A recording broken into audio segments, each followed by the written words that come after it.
The role of science and technology in the Philippine nation building is to ensure the national security and social stability. In science and technology, we discovered new technology, new principles, and dramatically contributed in the development and progressions of people's lives when it comes in our economy and the society. In our documentary, we will see the development when it comes in our medicine, transportation, education, churches, museums, and building houses with the biggest help in our Philippine nation building.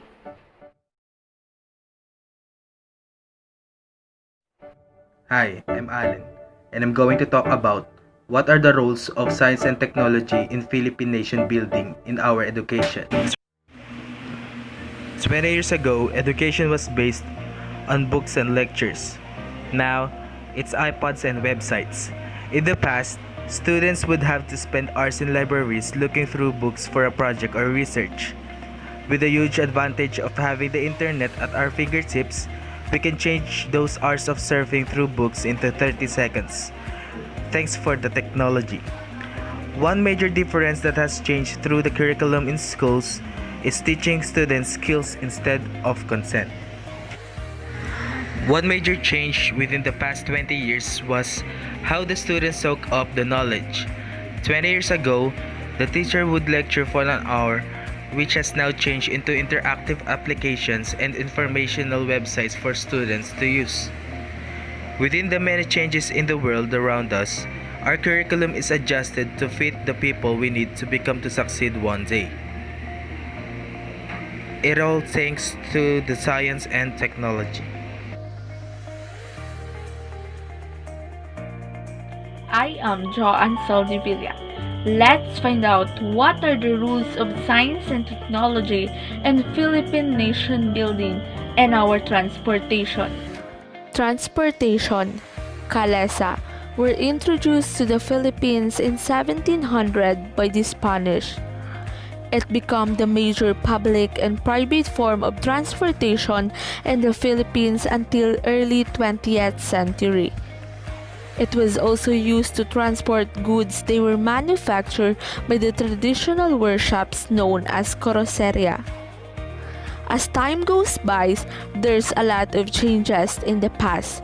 Because of technology that makes improvement, the Calesa declined after the World War II when the mass public transformation was largely taken over the motorized jeepneys and tricycles, with the goal of making the country public transformation system efficient and environmentally friendly, and also replacing them with the safer, more comfortable, and more environmentally friendly alternatives.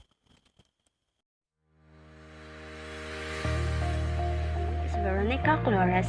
Let's find out what are the rules of science and technology and nation building about the Church of San Agustin in Intramuros. The San Agustin Church was one of the 4 Philippine churches constructed during the Spanish colonial period.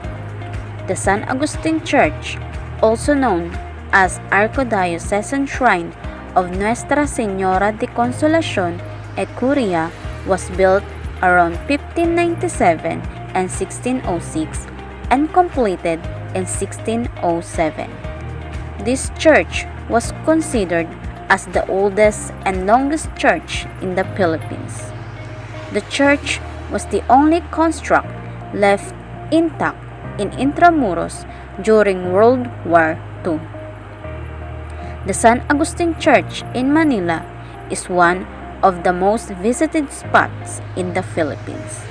The church is located in Intramuros, where there are so many historic and notable spots to see, like the San Agustin Museum, Fort Santiago, Baluarte de San Diego, National Museum of the Philippines, Manila Cathedral, Casa Manila, and many more. This church is a significant monument to the Spanish colonization of the Philippines, being the first religious structures built in the island of Luzon after the Spanish relocated from Cebu in the south. Adjacent to the church, the monastery was converted in 1973 to become a repository for religious artifacts and art treasures, dating back as early as the 16th century. Here, one can spend an entire day to cherish and absorb the remains of a resplendent era and the country's religious history. San Agustin Church is indeed the mother of all Philippine colonial churches.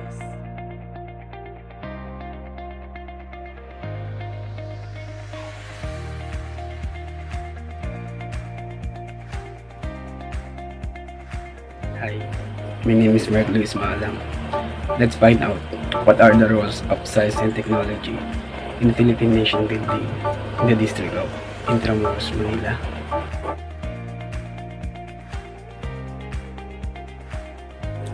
Intramuros, also known as the Walled City, is one of the oldest districts in Manila, built at the south bank of the Pasig River around 1571. It was built by the Spaniards, more specifically by Miguel Lopez de Legazpi, and is bound on all sides by moats and thick, high walls with some over 6 meters high. During Spanish colonial era, Intramuros contains many hospitals, military barracks, domestic accommodations, school, 12 churches, and the governor's palace. But it was destroyed during World War II by the Japanese and Americans. Some of its structure and establishments were destroyed during the war. But later on, after the war, they started to reconstruct some destroyed establishments to maintain the beauty of the district. Many years have passed, Intramuros becomes a tourist destination in the Philippines because of its Spanish era look like. There are some famous establishments you will find in the Intramuros, like San Agustin Church, Fort Santiago, Manila Cathedral, Casa de Manila, and many more.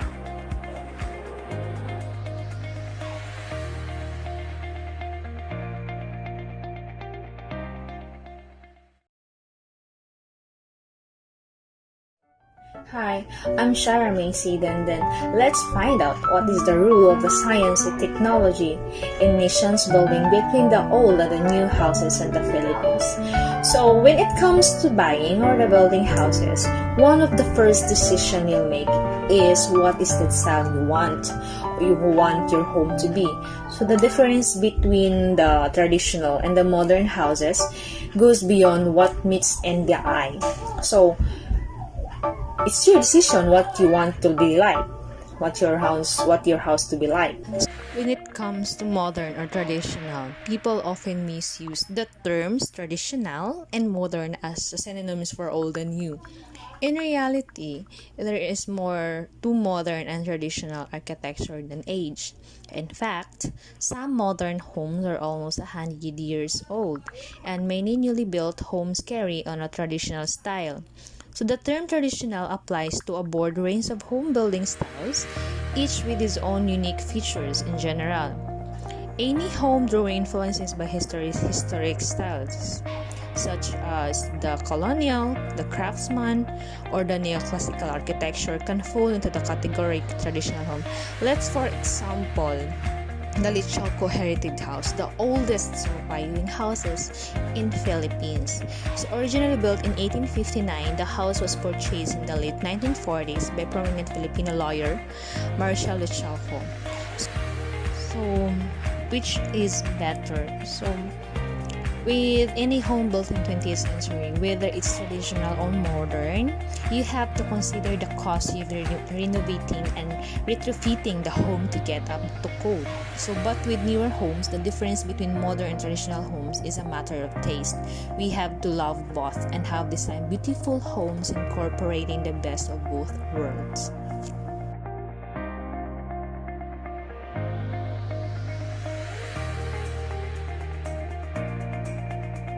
Hi, I'm Ivan. Let's find out what are the rules of science and technology in nation building of the medicine.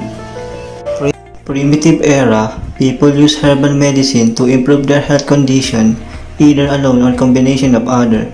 The World Health Organization, 75% of Earth population are using her for the basic healthcare need. As time goes by, many new technology improve, especially the health ingredient and also the scientists in aid medicine through capsule, antibiotics, and syrup. Also, it helps biotechnology that makes everyone lives easier and healthier. Through this, it proves that science and technology has a biggest contribution when it comes to health. Through generation, medicine improving to become more reliable nowadays. We can cure the sickness that no cure before, and because of that, many lives are cured today and live happily with a smile with their families.